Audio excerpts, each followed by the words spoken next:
New details about the president's risky move, shifting his signature campaign pledge of build that wall to finish that wall, despite nothing being built so far. The Washington Post reporting Trump's team is trying to use the new line as a driving theme for his re-election campaign, quote, attempting to turn his failure to build such a project into a combative sales pitch that pits him against the political establishment on immigration. Let's bring in Republican strategist Brian Darling, founder and president of Liberty Government Affairs, and Democratic strategist Bishop Garrison, interim director, executive director, that is, of the Truman Project. Okay, I want to get to a few more details, starting with you here, Brian, on this article in which it reads that it faced with the fact that he has yet to build an inch of the concrete or steel wall he promised.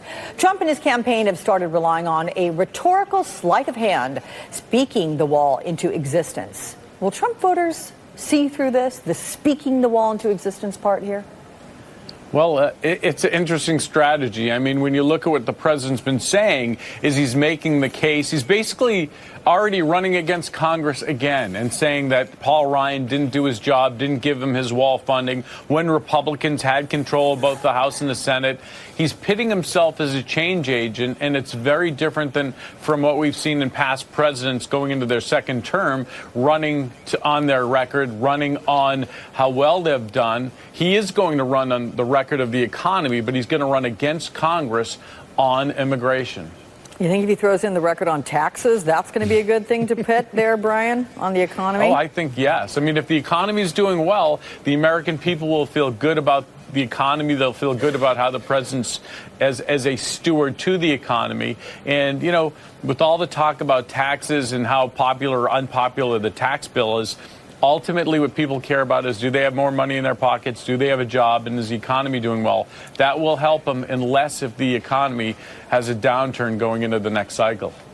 Okay, Bishop, here's how former legislative director Mark Short is interpreting this plan that we're talking about relative to the wall and immigration. He says that the point of the wall is to show how the president is committed to border security and painting Democrats into a corner as being against that. Finish the wall is a good message, as long as the wall is a metaphor for border security.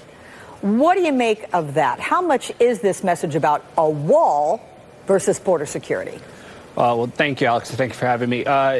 You're not really talking about a metaphor here. We're talking about actual funding that's going to have to come from somewhere. And really, we're talking about American taxpayer funds, which I respectfully disagree with Brian. I think people are going to be very upset when they're going through up until April 15th, when they have to pay for their taxes and understand what exactly this tax reform meant for their bottom line and their pocketbooks.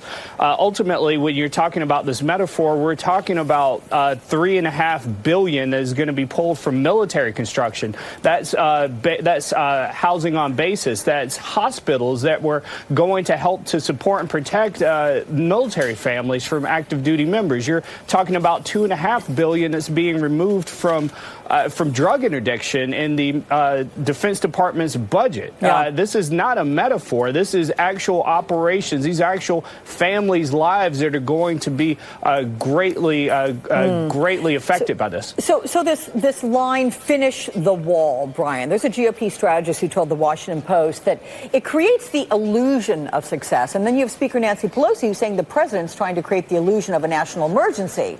Are you sensing a theme here? Well, I think, you know, when you talk about the national emergency declaration, there are conservatives that have some concerns about it.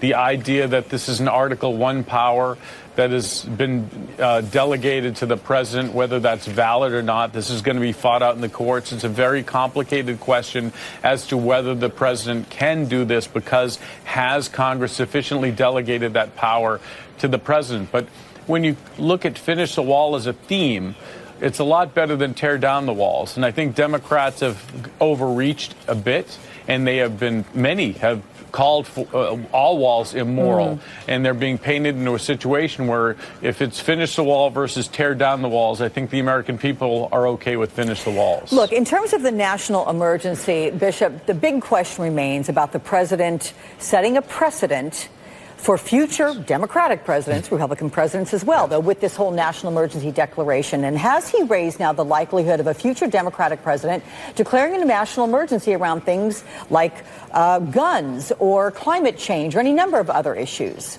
I absolutely believe, Alex, that he's opened the door to this, and rightfully so. We have actual tangible threats to our national security and to our society right now that need to be addressed. And I think you hit the nail on the head. When you talk about climate change and climate security and energy security, when you talk about health care, when you talk about gun violence, as we saw just this week, 2 mass shootings happened in the United States yet again. My heart goes out to those individuals in Illinois and Aurora.